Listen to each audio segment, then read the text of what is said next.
This is the show where Jersey matters. From politics to entertainment, from social issues to lifestyles, from newsmakers to pop culture. If it's Jersey, it's on Jersey Central with Bert Barron. Learn it, know it, live it. On the new Talk Radio 1450 WCTC, the voice of Central Jersey. 8:09 back on Jersey Central, hour number 3 of the new Talk Radio WCTC, the voice of Central Jersey. It is a Friday morning. I am Bert Barron. Good to have you here. A little bit later on this hour, we're going to talk to former Rutgers football player Eric LeGrand, who is going to be part of a very special celebration that is happening on Sunday nights. And we'll give you some details on that and also make available to you a very special giveaway. And we'll get to more information on that coming up in just a bit. Let's go to the Raritan Bay Medical Center Jersey Newsmaker Hotline and welcome in a great guy who I had the privilege of meeting earlier this week at an event in Eatontown in Monmouth County. And he's putting together a great night of boxing to raise money for a very special cause, which is coming up next Friday. So let's welcome in Paul Dunleavy, who was with us here this morning on WCTC. Paul, it's Bert Barron. Good morning, my man. Thanks for taking a few moments to talk this morning. Thank you. Good morning. Talk about before we talk about the boxing event next Friday. What you're doing is you're getting young people involved in boxing, and you're making a difference in people's lives. Talk about why you've got this boxing thing going on that people are involved in.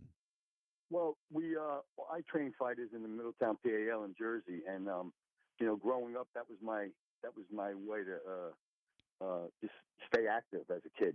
And there's a lot of kids out there, they have nothing going on in their lives. So we not only teach boxing. Me personally, I say, we teach about life. It's not about the wins and the losses. It's about life. And then we try to get them involved in doing charity work and helping people.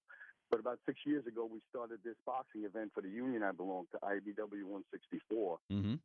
And they have a Project Grandma foundation for breast cancer. So we said, why don't we try to raise some money? Let's have a boxing event. We'll do that, and then we'll bring on a charity. And so we did it the first year. We raised $10,000. We haven't raised less than $10,000 on any of the Friday nights we've done it so far. Wow! And we do it with the we partnered up with Hackensack Hospital, which has a great cancer unit. And unfortunately, I never had a dog in the fight here. I just do a lot of charity work. Mm-hmm. But unfortunately, I found out yesterday that they found cancer sonoma, a tubular carcinoma in my sister, Oh, man. they got it before it actually hit the healthy tissue in the breast. And coincidentally, Hackensack Hospital found it. Wow! So it's just, you go out there and do good. You never know when you get where it comes back to you, and hopefully this come back to me by helping out and my sister be okay. Yeah, even more motivation for you now on a personal level to make this a success and raise as much money as you can. Yeah, we do. We Wow. we love helping people. Yeah, good stuff. Now, this event that's coming up, you got some big name boxers that are going to be part of this event. You want to talk about what exactly is going on next Friday? Well, next Friday we have the annual Golden Gloves. We take on the novice finals, which is anybody who has 10 fights or less, and they'll come in and they'll fight their final fight, and the winner is a champion of the Golden Gloves in Jersey. And we bring in guys like Bobby Ches, who's a native New Jersey guy. Ray Mancini is going to come on up, who we all know who he is. He was a great lightweight fighter. And then there's an old timer, Vito Anafirmo, who he's been around for years. He was just a rough fighter, a great champion. And then there's a guy named Mark Mazzell from Jersey City, who was a world champion. And the name probably doesn't ring to most people, but the guy never had an amateur fight in his life. Walked in a gym. 5 years later, was a world champion, and he won at Madison Square Garden. Are you kidding me? Just kind of walked in and walked into a boxing wow. gym. 5 years later, was world champion. Never had an amateur fight in his life. That's unbelievable. All these guys are going to be appearing in Paramus next week, Paul? Yeah, and wow. What's nice is, we put him up on a dais, and we'll be honoring a gentleman called Henry Haskip, who runs the Boxing Hall of Fame. And this guy has never in his life turned anybody away to do any type of help. Whether you need help with rent or whatever. The guy is just an amazing man. So we're going to be honoring him. and giving him a belt made by Satank, who makes the belts for all the the WBC, the WBO, and we'll be presenting Henry with the Heart of a Champion Award. And what's great about this event is if people come with kids, we leave extra posters out, and we have a little pathway, and they can go up and get everything signed by these great fighters, and it's nice. It's a good event. Yeah, this is great. These are great champions you got coming out, and this sounds like a real special evening. It'll be in Paramus next Friday night. Where is the venue, Paul? Where is this all taking place? It's taking place at the IBEW Local 164's catering hall, Okay. and it's 65 West Century Road in Paramus. And if anybody wants to call and get tickets, Yeah. Can I give out the number? Of course, sure.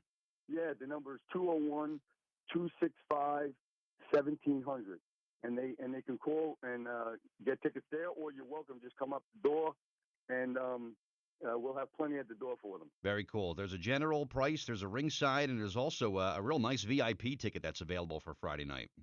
Yeah, that's where you can sit and eat with Bobby Ches, Ray Mancini, That's great. Anafirmo, and Mark Medell, and then there'll be other local fighters who are working their way up the ranks right now will come.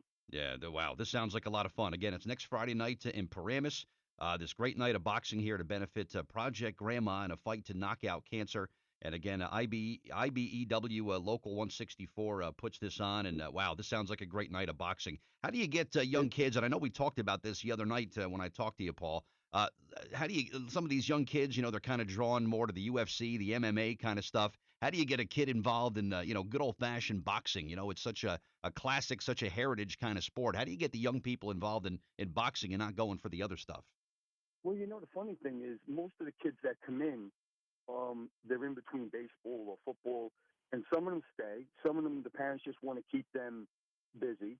And we almost had to put a waiting list over at the PAL in Middletown for a while because there was so many kids. It's only me and another coach on Monday and Wednesday, and there's one coach on Tuesdays, Thursdays. But we get them, and then, there's some kids that are coming intentionally to fight, and there's others who are just working out. And you know what? They still learn. They learn about life. We spend a lot of time with these kids. Drugs are a big issue in the state here. Sure. And the longer we can stay on top of our kids, the less likely it is they'll be out there doing things they're no need to do. Yeah. And we did the Middletown PAL. Man, we have champions every year. We have two kids fighting this weekend. We have a kid fighting Saturday night. John DeAngelis out of Middletown, New Jersey. If he wins, he's in the finals next Saturday night. Nice. So, it's work. It's a lot of time, but it's worth it. It's worth it seeing a kid who, 10 years ago I trained, he thanks you, down the line 10 years later. Mm-hmm. Yeah, exactly. And like you said, there's a lot of parallels between boxing and life. You know what? In a boxing ring, you're going to get knocked down twice. You got to get back up twice. Same thing in life, man. You get a couple setbacks. It's about getting back up and getting back out there, right? Yeah, absolutely. And I always tell people, if you're going to play sports, boxing carries over to every other sport, but don't necessarily carry over. Other sports don't carry over into boxing. Yeah. And you know what? You put a kid in the ring sometimes. Not every kid gets in the ring, but the ones that do, they realize 9 minutes on a heavy bag doesn't translate to 3 minutes in one round. And halfway through the round, they're like, oh, my God. Winded. And now they have to gut it out. Now they have to gut it out a little. Yeah. But nobody gets hurt. Yeah, that's the cool thing. All right, Paul, listen, thanks for your time this morning, and good luck with the event on Friday. And stay in touch with us, man. We want to work with you and get the word out about these great events that you're doing. But thanks for the time this morning, all right? I appreciate it so much. Thank you very much, Bert. Thanks, man. My pleasure. Good luck with everything. All right, Paul Dunleavy, my guest on